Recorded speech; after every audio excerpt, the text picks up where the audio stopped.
All right, welcome into the Daily Fix, little Thursday action, late week. I am Ron Hughley. You see in the little box, as always, Steve Serta, who's I'm a little disappointed in his hair game right now. I need you to pick it up. You're better than this.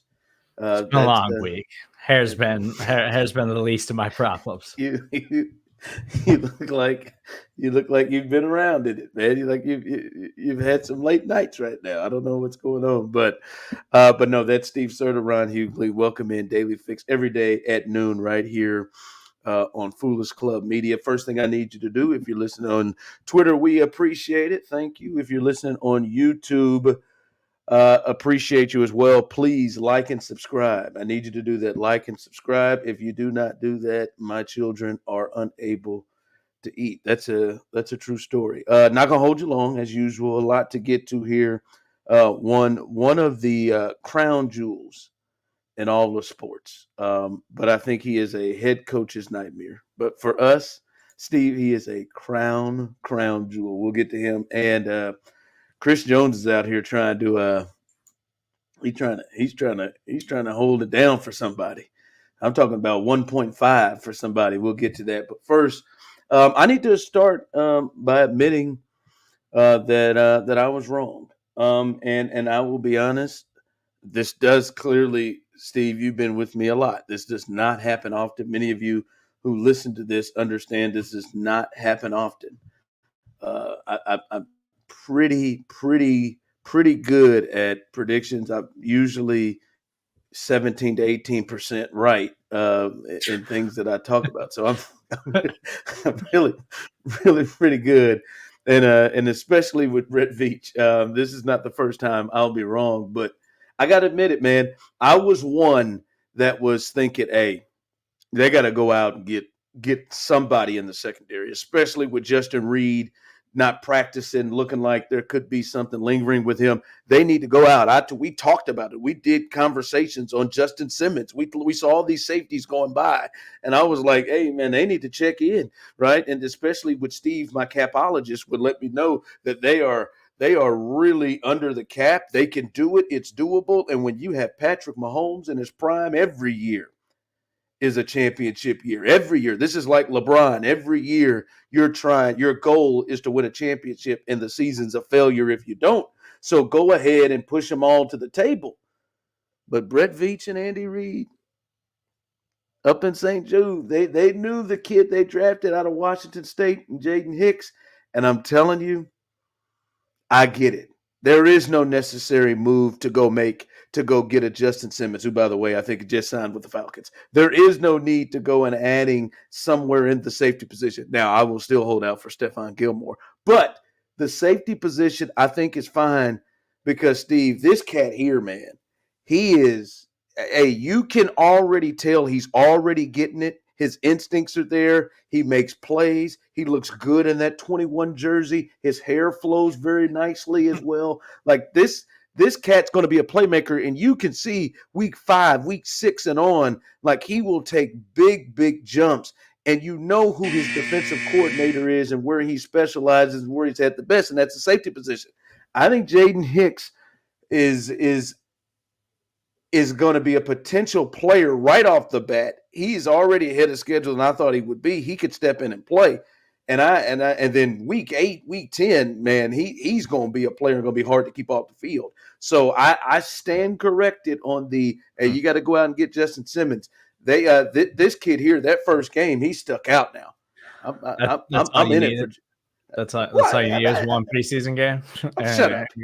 Hold on. Shut up. You had one catch from Justin Ross, and you got him on the team. So no, it's what he's been doing in preseason, and yes, you can see it.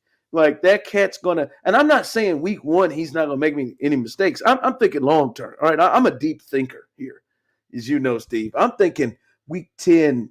When they get towards the playoffs, this cat's going to be a major player, and I don't want a Justin Simmons getting in his way. Yeah, he looks good. Seems promising with Brian Cook, and if they get Justin Reed healthy, I still think that safety trio could be really good. Really good. Hell yeah. With Shamari Connor, like that is a crew. Like I want him to get time. So I stand corrected. I like the Jaden Hicks thing. All right. Chris Jones, outside of him being an All-Pro defensive lineman and the best defensive tackle in the game, as well as uh, kicking field goals on the side as well when he's not practicing. I don't know if you've seen this story. A lady who at a school in Illinois, she stole, I think they said about 11 crates full. If they did about 11 crates full of chicken wings. She was out here slanging these chicken wings, Steve. And How many listen, wings per crate? What'd you say? For 1.5 million in chicken wings? She was slanging them bad boys. 100,000 chicken wings per crate? She had a 2-year scam going, like where she was slanging these suckers. I don't know, like Courtney talked about. I don't know if she was slanging them cooked, if she was slanging them. They had to be frozen. Frozen. I don't know, but she was apparently getting some out of it. But she's got a 1.5 million. She stole $1.5 million worth of wings. Hey man, they sending her to jail for 9 years. Chris Jones, that's what her sentence is. Chris Jones has come out and said, hell, I'll cover the 1.5. I'll cover the 1.5. 9 years? Hey, man, I know it's early on this thing. We got some politicians out here, Steve, who done some stuff, and they ain't getting not 1 month of jail time, let alone 9 years. And she get 9 years over some damn chicken wings. Now, I'm not saying she shouldn't have to pay her crime or whatever, but 9 years for some chicken wings? To be $1 million in chicken wings, we're talking about thousands of pounds of chicken wings. For 9 years. Come on, man. Like we got people out here who have sexually assaulted people and abused people who ain't getting a week. She gonna get 9 years over some wings? I hope she made some good money off them wings, but Chris Jones said he's gonna step up and pay 1.5. Let's see how that goes. Got the money now. I just want to say, Chris, like you better be legit when you come out and claim and say, here, I'll pick up the 1.5. Like there ain't no take back for that, and there ain't no hey man, I'll get you for 200,000. No, you got to come and pay that 1.5 because Vivian's expecting it. All right, finally, this cat is a crown jewel. If you remember, Jameis Winston just joined the Cleveland Browns 15 minutes ago.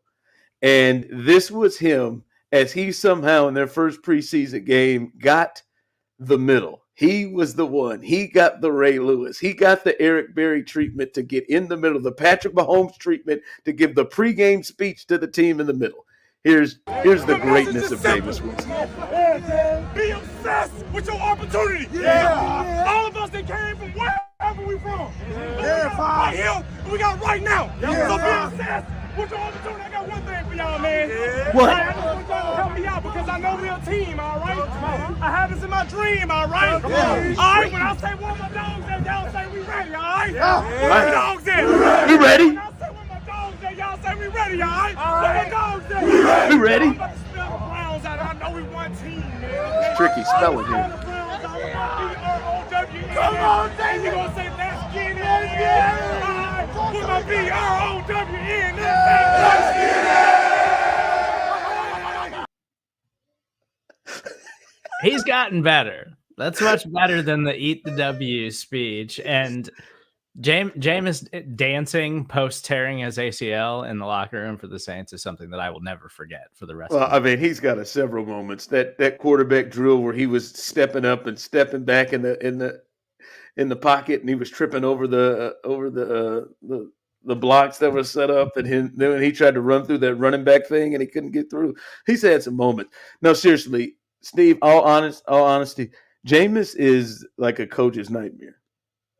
Somehow, this guy, I mean, his teammates follow him.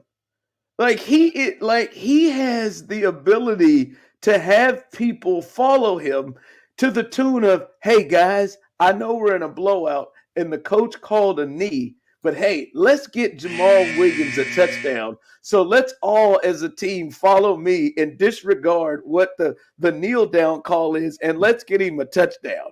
Like they all followed him for the Saints. And he just got here 15 minutes ago, and they legit are with him. He is a nightmare because this man has the ability to get people to be behind him as a backup.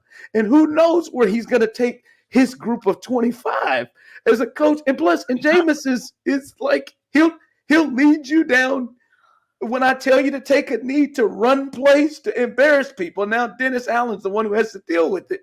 Like, he is a nightmare for a coach. How does he have this level of influence for people? Oh, I think it's because he's fearless on the football field. Plays with total disregard for the rules, doesn't care about throwing interceptions. He's just out there slinging it and trying to make plays. And that's why everybody loves Jameis Winston. And it already seems like the Browns don't like Deshaun Watson. So it makes it even worse that everyone likes Jameis Winston. He looks like he's the number one leader on the team. Like, I think Myles Garrett follows him. Like, how did he do this quick? Like, you see him, come on, 5. That's what they said. Come on, 5.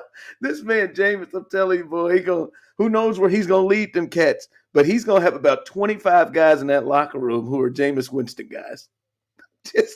And I don't know how he does it. He's been there 15 minutes. Hi, Mom and Courtney.